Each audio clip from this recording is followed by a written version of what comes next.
And we're back to learning Inkscape in here, day 70. In the last couple of videos, we've talked a lot about making these corner points round and then adjusting the roundness. Let me create another line here and I add a round node at the top. We have a simple arc.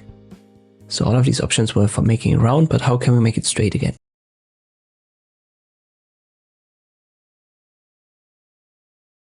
This right here, straighten lines, but if you just use it on one node, nothing's going to happen. You have to select all the nodes. So right here, now it works.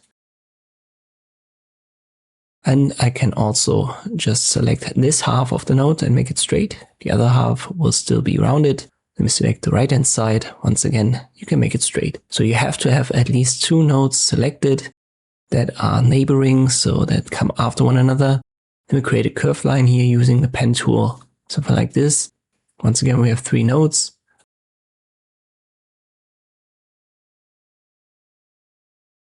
I can select the center one and the one on the right, make it straight.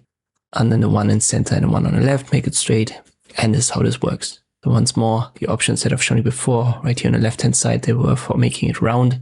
And the inverse can be done right here. I hope this video was helpful. Thank you for watching and I'll see you next time.